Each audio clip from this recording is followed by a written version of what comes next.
All right, Kevin back with you for another episode of the $1 Million Relationships Podcast. And today we're here with Kevin Barnicle. Kevin, welcome. So awesome to have you on the show today. Thanks, Kevin, and I love your name. I I appreciate you having know we me. got the two Kevins today. This is awesome. This is I'm not going to awesome. forget your name, that's for sure. Well, I'll tell you, I got to start off because, a few weeks back, I was talking with another friend of mine who he too runs a podcast and stuff. And he was telling me about this platform called Quoted. And Quoted is with a W. It's not QU, it's QWOTED. And he was telling me how he said, Kevin, I've got some really amazing podcast guests from that platform and stuff. And so my assistant and I were checking it out, and she's like, Kev, this looks pretty good. She goes, let me just put a listing up for you really quick, and we'll just see what happens. And within 2 days, less than 48 hours, I had like 41 responses to Amazing. that listing that we put up there, and there was a handful of them that they just weren't a right fit and stuff, and I politely let them know that. But pretty much all the others were just it was lots of. I mean, a little bit like you, Kevin, where you just sent me a message direct, but a lot of it was PR people Huh, working on behalf of CEOs of companies or what have you, sure. you know. And I'll tell you what though, these PR people, man, they are real because like what they reached out with was totally in alignment with what we put in the piece, you know. Good. And Yeah. and of course this podcast is all about relationships and stuff.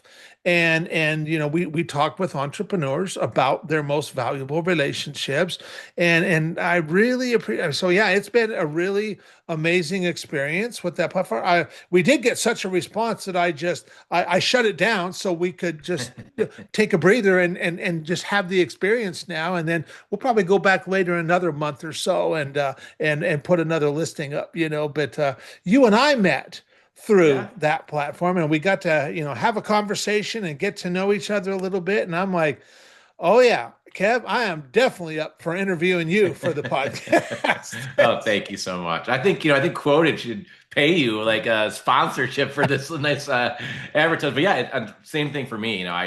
As you know, I wrote a book and I'm trying to get some podcast book to give it some exposure. And I didn't really know how to do that either, right? And I came across it as well and was able to respond to a couple, and it's gotten me on a number too. So it is a great platform, and there's our plug for them. Yeah, for sure, for sure. And so, what I want to do is, I just want to start off by turning it over to you, so that we can set a little bit of context, and we can let our listeners know a little bit about who you are, what you do, who you serve, what inspires you most about the Sure. work you're doing, the impact you're making in this world. And I just kind of what to start there, and want to go into the some of the backstory too of Sure. how. Yeah. No, So I'm looking forward to chatting with you on that. So, name's Kevin Barnicle.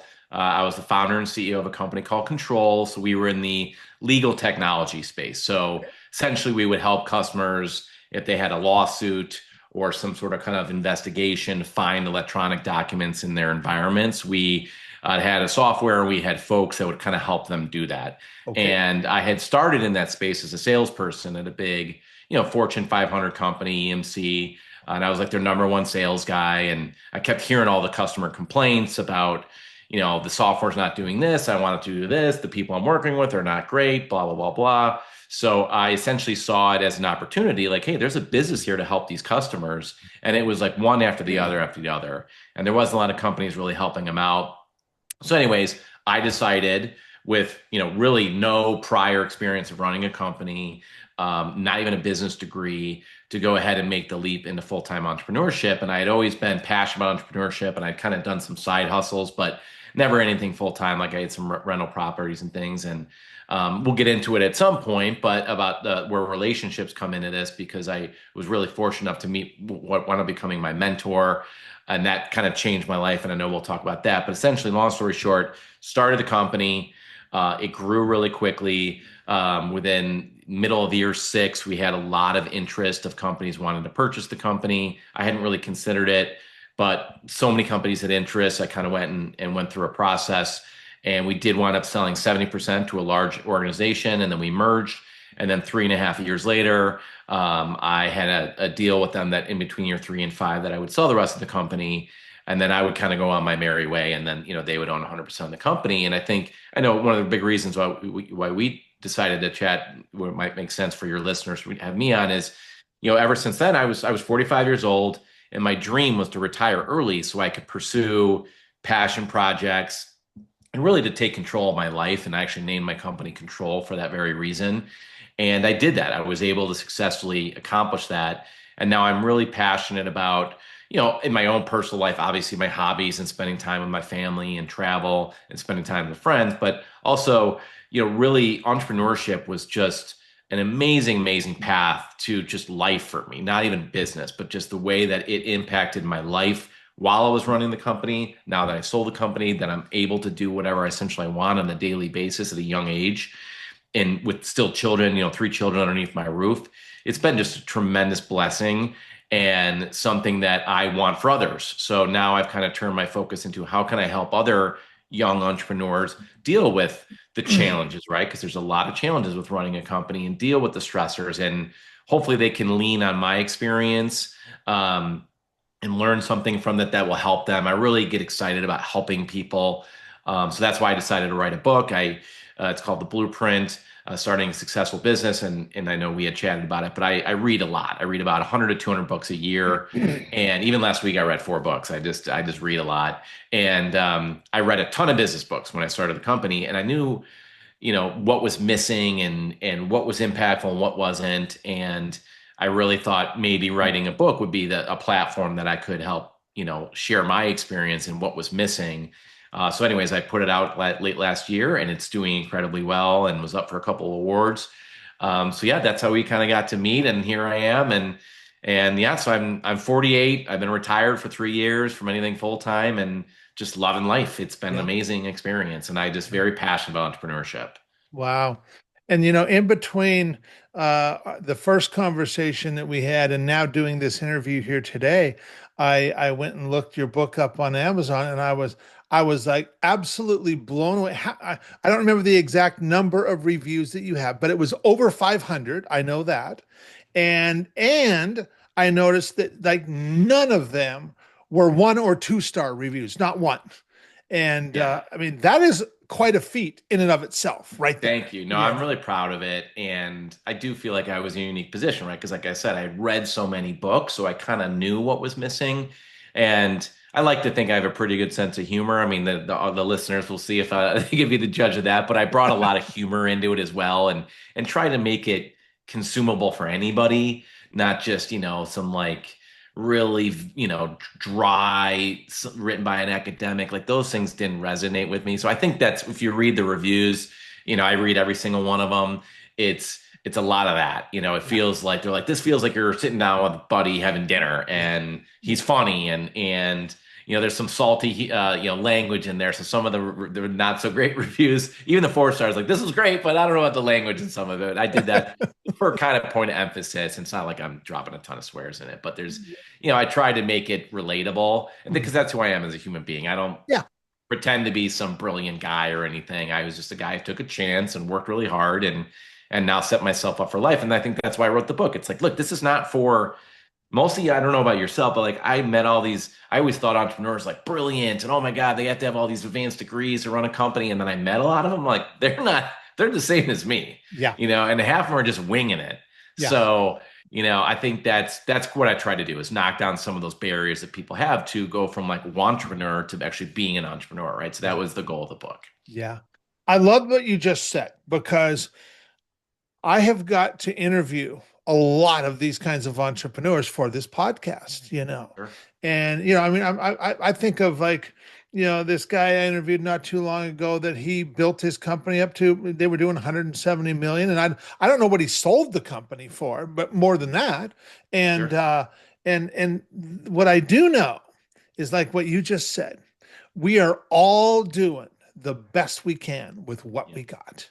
Yeah. And just because, I think, well, I know I used to years ago, I would used to look, the first time I found myself in a room where, with about 35 entrepreneurs who by the end of that day, I was even questioning, do I even belong in this room? Sure. Yeah. Because the other entrepreneurs were all, in my mind, doing stuff so much bigger than I ever had. Sure. And and I knew the host of that group, and that guy had invited me there.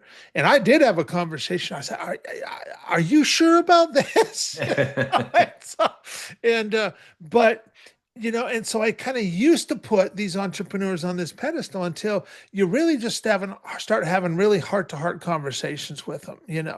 which is that's exactly Absolutely. what we get to do on this podcast. Yeah, this was And awesome. Yeah, I love that yeah, you get to do that. Yeah. and uh and so yeah, they're all doing the best they can with what Yeah, they and I got. think what you They find, I don't know if you found it, but what I found, and I've same thing, I've talked to, dozens if not hundreds of entrepreneurs and have a lot of entrepreneur friends, like they're all very pretty much humble Yeah, and modest because we've all yeah, been kicked in the teeth, right? Many, many totally. times, Yes. especially in the beginning. When you start a company, you are told no 9 out of 10 times. Yeah. And you get that one yes. So I mean, it humbles you, and I don't want this, I say I was like a super egotistical guy before anything like that because I wasn't, but it definitely humbled me, and even then when you have success, you're like, yeah, but I know what it's taken to get the success, Yes. So it's the, I think a lot of the entrepreneurs in my life, especially ones that I know that are, worth hundreds of millions, if not more. Like you'd never know it.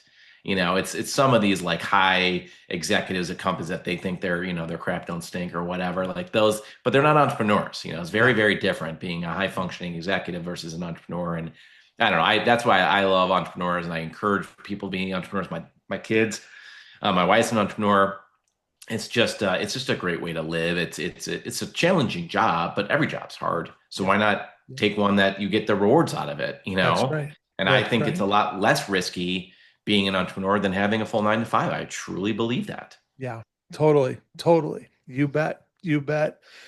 Well, okay. So now that we got a little bit of context set here, I'm going to switch gears just a little bit, Sure. and I'm going to reiterate the question for the benefit of our listeners. And so, Kevin, have you ever been introduced to a person or persons who completely changed the course of your life or your business, so much so that much of what you have today would not be possible if not for this person or persons? And I'm just really excited to hear your story and Yeah. your experience around this topic of relationships. Yeah, 100%. And honestly, when I saw the quoted thing and I read that sentence, I knew exactly who it was and I Okay. knew exactly what I would talk about and how, I try to think of like how this would help the listeners too, right? And it's a really simple answer for me. It was my mentor, Dan Anamani. Okay. And I was excited to do this as something I could send to him as another kind of thank you. Yeah. But so this guy was a very successful entrepreneur. He had started a tech business. And he was about 5 years ahead of me. We were at the same company. I didn't really know him. I'd heard of him. Hey, like the sales guy went and started this company and it's growing like crazy and it's doing really well. And I heard he was a great guy, and I didn't really know if I'd be able to have a chance to meet him, but I met with someone that knew him and mentioned that, hey, I'm thinking about starting my own company.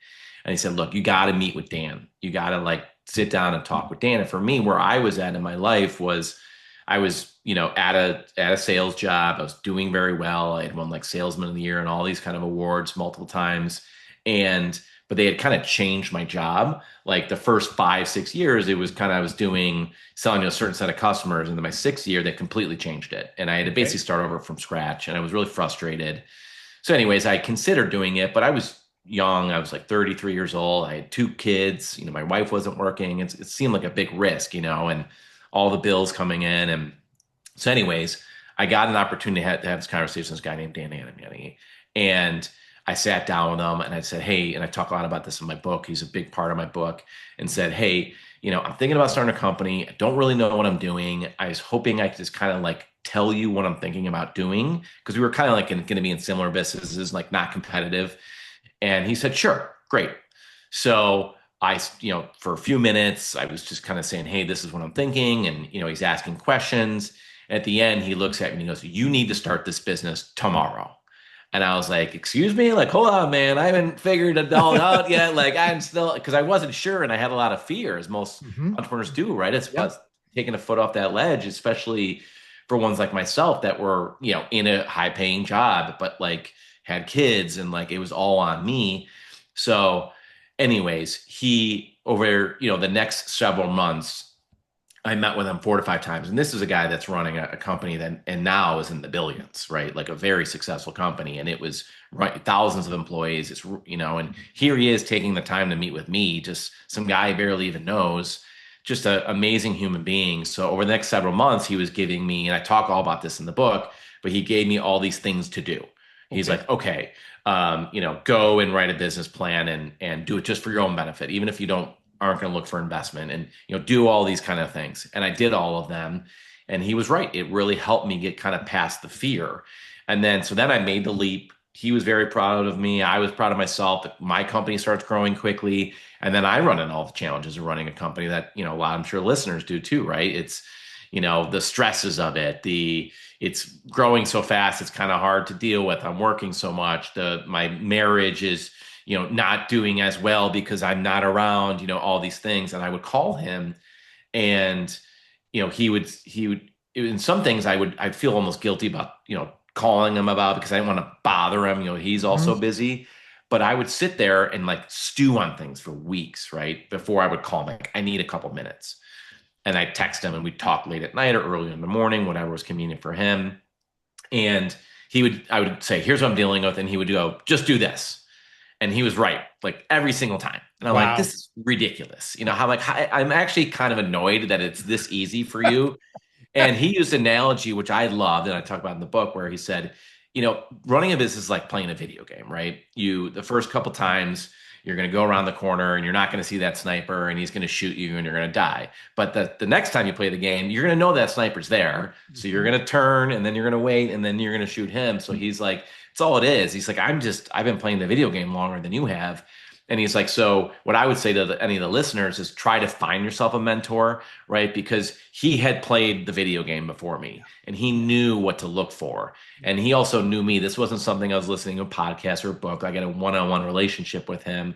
And, it was just the advice that he gave me changed my life, changed my family's life. One of the probably the biggest thing he did for me is I had a number of companies trying to buy us. I wasn't really sure. I went through the process by myself with a company that I knew, and they made me an offer, and I thought it was a great offer. And I went to him to say, "Hey, can you take a look at this offer?" And I was all proud of myself, and it was kind of financially a number in my brain that I always wanted to get to. And he looks at it and he's like, "This is garbage. This is not it. You're not taking this deal." And I'm like, "What are you talking about? Aren't you like proud of me?" He's like, "This is great that you got an offer, but like where there's one, there's many, and you got to put this through a process." And I was actually kind of annoyed by that, but I was like, he's always right. I got to listen to him. And I did. I put it through a process and we wound up getting a much better deal and it all worked out. But he was right. So I would say, without him, and I've told him this many times, I dedicated my book to him. He's in the book a lot. But for any listeners out there, having a mentor like that or someone that can help you. And I feel fortunate. I was just, the relationship was just made to me, I was introduced to him, but it can change your life. Yeah. And he has changed my life so dramatically. It's kind of surreal, to be honest. Yeah. We had an award at my company that was like a mentorship award. I named it after him. And anyways, I can go on and on. I will shut up. But just an amazing human being and absolutely changed my life. Yeah. I love that. I love that. And it's interesting because I've had mentors for years. I got one right now. And like you're just describing, you know, Jamie is just so incredibly valuable for me, And like you said, because he's been there and done that before, he knows what's coming. And he's like, so Kev, you got this all coming, and it's that was such a great analogy, the sniper thing, that Yeah. he's around the corner now, and so now you can prepare. And like and when we first started working together, I'm like, man, how does he know all this stuff? Right? Yeah. It's almost frustrating. Right? Yeah. Yeah. Yeah. Yeah. And and it's but it's like now I couldn't imagine not, it's almost like having a crystal ball, that you can kind of Yeah. see into the future and stuff because he's Yeah. been there. Yeah. I mean, I found it And shocking. I really did. He was right literally every time. And yeah, he was just saying so matter of fact. It was just yeah, like, and a lot of times it was hard to hear the advice, right? Because you had to totally. do something difficult, but he was right. And Yeah, so yeah, just so valuable. That's great yeah, that you have one. yeah. So what is an example of a situation? I'm sure you come up with a lot of them, but what's a situation where you found yourself in where you personally you got to make this really substantial impact, maybe even in the moment, maybe it even surprised you a little bit, but you also know that that would have never been even possible if not for the relationship that you two guys had and stuff. What's an example of something like that, Kevin? Yeah, with the relationship with him, you mean? Yeah, yeah. Yeah, I mean, I think the first thing that popped in my head, and I don't know if that's the greatest example, but it's what popped in my head is, he kind of set me on this path of entrepreneurship, which is so positively impacted my life, right? He gave me the courage, and I feel like now I'm able to kind of pay it forward to other folks that this can positively impact their life. So, as I mentioned, I wrote this book, and one of the things that I've been surprised by it is teenagers reading it. Okay. So my niece Lauren Herrick, what's up, Laura? She read it. She's an avid reader, and she was really excited about it. What have you? So she read it, whatever, 3 4 months ago. She's a sophomore in college, and it was the end of her year, and she calls me and says, "Hey, I just wanted to talk to you about the book and what have you." And so, anyways, essentially what she wound up telling me is not only did she love it, but she changed her minor to entrepreneurship because of reading my book. She's halfway through Wow. college. And I was Wow. like, wow. And this is my niece. I've known since she was a little Yeah. peanut. And it was just like, it was so impactful to me. It was just kind of took my breath away. Honestly, I was like, wow, I didn't expect that. And it really kind of made my day. And obviously I call my sister, it's her daughter. And I'm like, are you sure you're good with this? Or like, she's like, no, we're so thrilled that she did. And like, we've been waiting for her to call you. And I don't know, it was just so meaningful. So without him in my life, right? Besides all the things that have changed in my life and being retired at 45, which I dreamt of, but I wasn't sure I'd ever be able to attain it.